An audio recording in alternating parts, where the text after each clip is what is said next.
नमस्ते दोस्तों। जैसा कि आपको मैंने बताया था कि पर्यावरण के इस चैप्टर में टोटल हमारे पास 4 टॉपिक थे, जिसमें से आपको चारों टॉपिक का कंटेंट लिखने के लिए दे दिया है, लेकिन इस चैप्टर के 3 टॉपिक के वीडियो ही आपको दिए हैं। तो हम ये लास्ट वीडियो जो है, जो कि पार्ट 4 का है, उस वीडियो को हम 2 पार्ट में बनाएंगे। यानी कि जो 4th पार्ट का कंटेंट है उसको हम 2 वीडियो में एडजस्ट करेंगे। सबसे पहले आपके सामने फर्स्ट वीडियो में आपके सामने बता रहा हूँ, जिसमें हम बात करेंगे हमारे टॉपिक के नाम के बारे में। हमारे टॉपिक का नाम है हमारे पेड़ पौधे।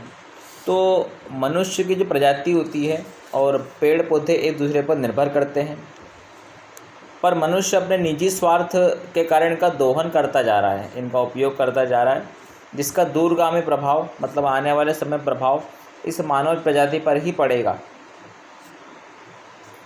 मानव प्रजाति पर ही पड़ेगा और समस्या कुछ ऐसी गंभीर होती जा रही है, यदि अभी सभी ने इसे नज़रअंदाज कर दिया है तो उसके परिणाम बड़े घातक हो सकते हैं। इस प्रकार मनुष्य इस पेड़ पौधों का उपयोग करता जा रहा है, दोहन करते जा रहा है, लेकिन आने वाले समय में परेशानी मानव जाति को ही होना है।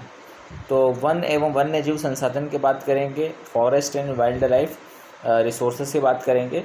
तो कई सारे तंत्र है, पारिस्थितिक तंत्र है, इकोसिस्टम है, जो महत्वपूर्ण भूमिका निभाते हैं, क्योंकि ये प्राथमिक उत्पादक है, प्राइमरी प्रोड्यूसर है, जिन पर दूसरे सभी जीव निर्भर करते हैं। तो हम बात करेंगे भारत में वन और वन्य जीव और जीवन का संरक्षण, किस प्रकार कंजर्वेशन कर सकते हैं। तो वन्य जीवन और वनों में तेज़ी से हो रहे ह्रास मतलब कमी के कारण इनका संरक्षण बहुत आवश्यक हो गया, ना तो भविष्य में सारी चीज़ें खत्म हो जाएगी। संरक्षण से पारिस्थितिक विविधता, इकोसिस्टम की डाइवर्सिटी बनी रहती है, तालमेल बना रहता है, तथा हमारे जीवन संसाधन, जल, वायु और मृदा बने रहते हैं।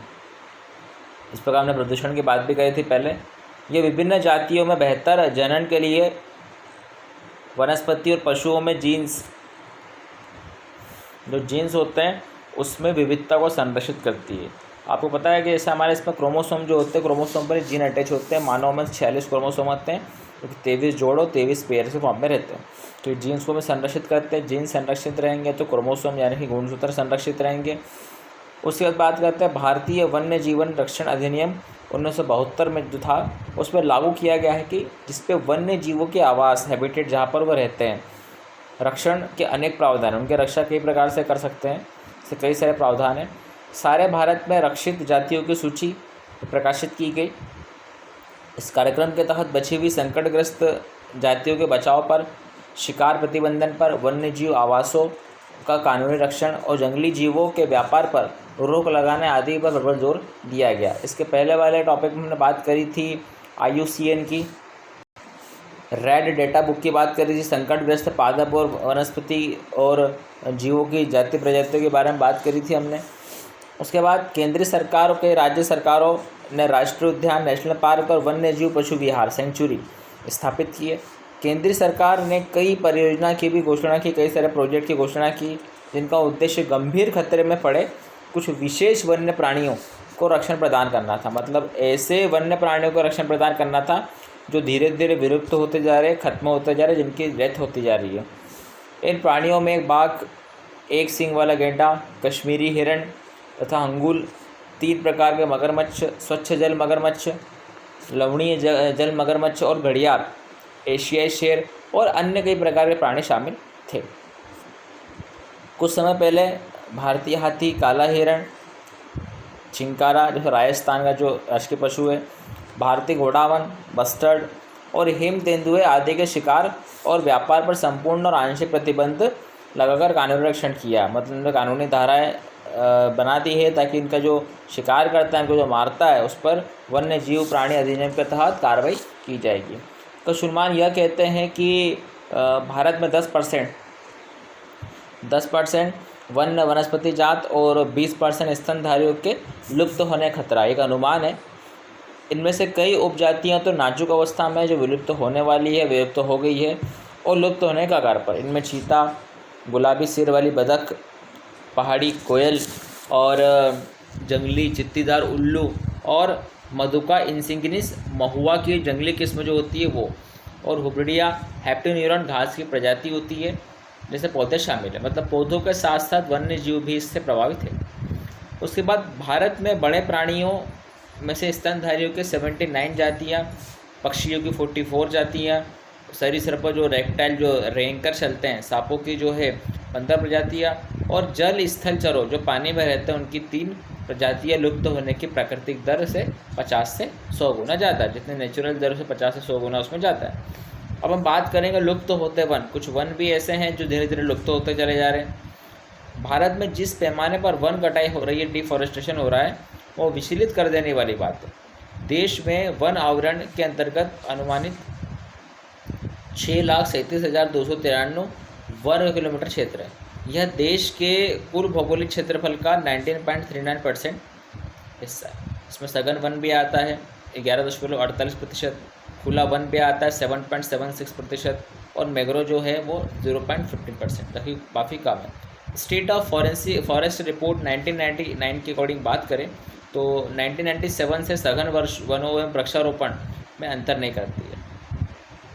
कई सारे ऐसा है कि 1997 से सघन वन क्षेत्रों और के क्षेत्र में 10,098 वर्ग किलोमीटर की वृद्धि हुई है, परंतु वन क्षेत्र में यह वृद्धि विभिन्न संगठनों द्वारा वृक्षारोपण से हुई। ये सिर्फ फॉरेस्टेशन वृक्षारोपण के कार्यक्रम द्वारा ही इतनी प्रजातियों को देखने के लिए मिल रही है। यह रिपोर्ट प्राकृतिक वनों और वृक्षारोपण में अंतर नहीं करती है। इसलिए इस रिपोर्ट के आधार पर प्राकृतिक वनों के वास्तविक कमी या ह्रास का ठीक तरह से अनुमान नहीं लगाया जा सकता। अब हम बात करेंगे हिमालय संकट।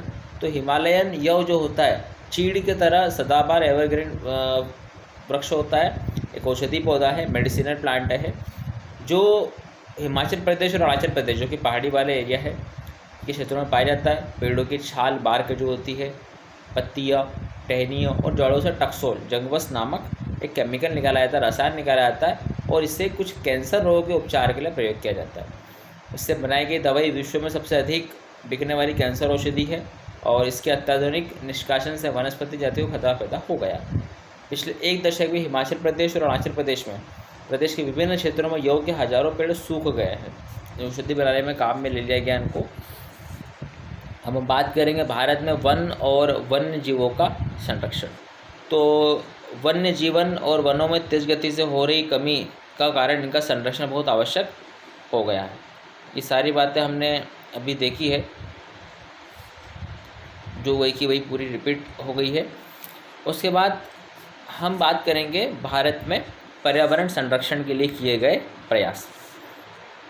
पर्यावरण संरक्षण के प्रति विश्वव्यापी जागरूकता द्वितीय विश्व युद्ध के बाद उत्पन्न हुई, और इस मुद्दे पर अंतर्राष्ट्रीय स्तर पर सहयोग मिलना प्रारंभ हुआ। सन 1972 में 5 जून से 12 जून तक स्वीडन की राजधानी स्टॉकहोम, जो कि ऐसा देश है जो नोबेल प्राइज़ देता है, तो आपको बता दूं कि नोबेल प्राइज़ इस दुनिया का सबसे बड़ा पुरस्कार होता है जिसे स्वीडन देश प्रदान करता है। वो भी अल्फ्रेड नोबेल महान वैज्ञानिक थे, उनकी याद में ये पुरस्कार दिया रहता है, इसलिए इसका नाम रखा गया है नोबेल पुरस्कार, जिसकी शुरुआत 1901 में शुरू की गई थी, जो कि आज तक दिया जा रहा है। 6 क्षेत्रों में दिया रहता है। मानव पर्यावरण कॉन्फ्रेंस ह्यूमन एनवायरनमेंट कॉन्फ्रेंस 110 देशों के साथ आयोजित की गई। इसमें 5 जून 1972 को संयुक्त राष्ट्र पर्यावरण कार्यक्रम united nation of environment programme UNEP बोलते हैं की स्थापना की गई, और 5 जून के इस स्थापना दिवस को विश्व पर्यावरण दिवस के रूप में घोषित किया गया। अब हम कई सारी चीज़ें बात करें, संयुक्त राष्ट्र UNEP ने कौन कौन से कार्यक्रम आयोजित किए थे।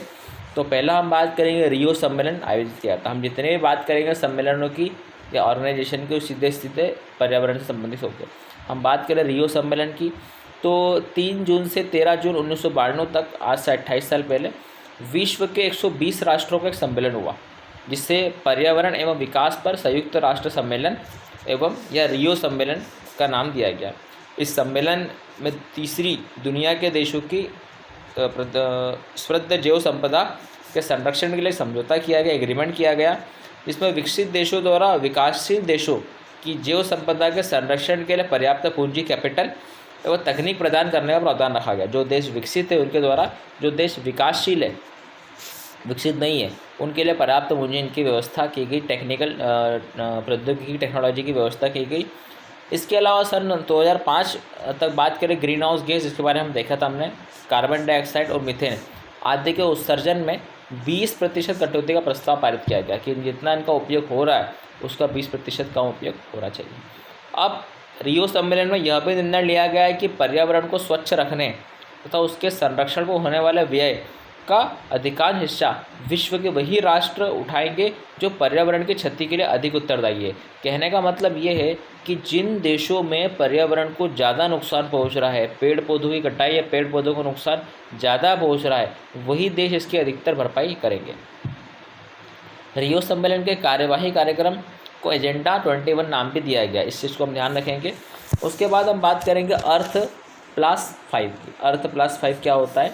तो सन 1992 में संपन्न हुए रियो सम्मेलन में लिए गए निर्णयों की प्रगति का मूल्यांकन करने के लिए संयुक्त राज्य अमेरिका यूएसए के न्यूयॉर्क नगर में 23 से 27 जून 1997 यानी कि रियो सम्मेलन के जस्ट बाद, रियो सम्मेलन से जो चीज़ें उन्होंने ली थी उसके बाद उन्होंने अर्थ+5 का शुरुआत की। एक पर्यावरण सम्मेलन संपन्न हुआ, इससे अर्थ+5 यह संयुक्त राष्ट्र पृथ्वी शिखर सम्मेलन नाम दिया गया। पर्यावरण को क्षति पहुंचाने वाली हानिकारक गैसों के उत्सर्जन में कटौती, इस प्रकार हमने रियो सम्मेलन में बात करी। कार्बन डाइऑक्साइड और मीथेन में 20% की कटौती का प्रस्ताव पारित किया था। तो पर्यावरण को क्षति पहुंचाने वाली हानिकारक गैसों के उत्सर्जन में कटौती और पर्यावरण संरक्षण की तकनीकों का विश्व के विभिन्न देशों की रियायती दरों पर उपलब्ध कराने ऐसे मुद्दों पर व्यापक रूप से बहस हुई। तो ये हमने बात करी रियो सम्मेलन की और अर्थ+5 की। आगे हम बात करेंगे क्योटो प्रोटोकॉल की और कुछ नेशनल पार्क वगैरह की बात करेंगे। धन्यवाद।